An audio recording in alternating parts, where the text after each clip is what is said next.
অনেক সময় বাড়ির সদস্যরা এমন একটা খাবারের বায়না করে বসে যা তৈরি করতে মেন উপকরণ হয়তো বাড়িতেই নেই বা পরিমাণে কম আছে, অথচ বায়না পূরণ করার জন্য অনেক কিছু আমাদের চিন্তা করতে হয়।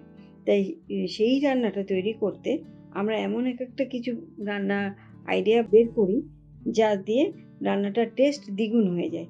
আজ এমনই একটা রান্না আপনাদের সামনে তুলে ধরবো। দেখুন আমি কিভাবে এই রান্নাটা করি। এখানে ঝিঙেগুলো আমি টুকরো করে কেটে নিয়েছি এইভাবে, আর পিছনে যে খোসাটা আছে সেটাও আমি ভালো করে ছাড়িয়ে নিয়েছি। নিয়ে ঝিঙেটা আমি ধুয়ে রেখেছি। এদিকে আলু নিয়েছি, যে আলুটাও আমি ঠিক এরকমভাবে কেটে নিয়েছি, খুব মোটাও না খুব পাতলাও না। এটাও ধুয়ে রেখেছি। কড়াইতে আমি তেল দিয়ে দিলাম।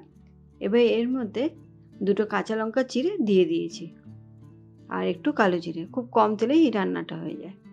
এবারে আলুগুলো আমি এই মধ্যে দিয়ে দিলাম।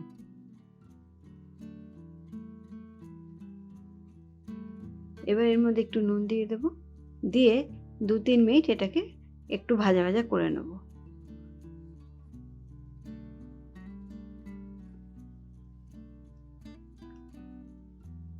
ভাজাটা আমার হয়ে গেছে।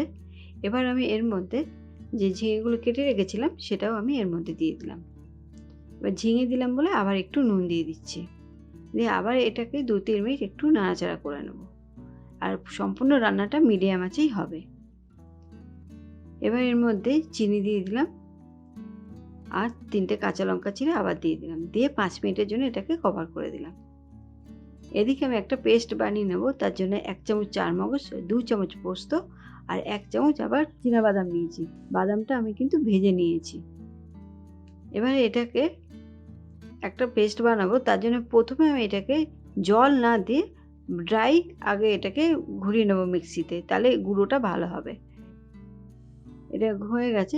এবার এর মধ্যে আমি 4টে কাঁচা লঙ্কা দিলাম, আর এবার একটু একটু করে জল দিয়ে এটাকে পেস্ট বানিয়ে নেব, তাহলে মিক্সার গ্রাইন্ডার পেস্টটা ভালো হবে।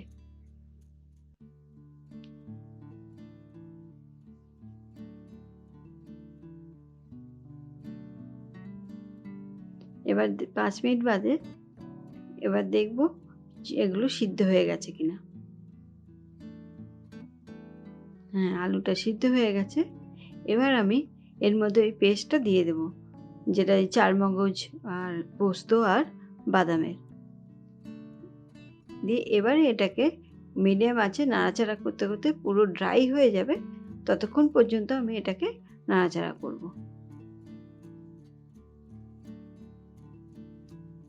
আমি এই অবস্থায় আমি ঝোল রাখবো না, সেই জন্য আমি একটু ড্রাই করলাম। আপনারা ঝোল রাখলে ঝোল রাখবেন। আমার রান্নাটা হয়ে গেছে, আমি পরিবেশন করে দিলাম। খুবই কম সময়ের মধ্যে এবং খুবই সুস্বাদু। পোস্ত ছাড়াও এইভাবে করলে খুব খেতে ভালো হয়।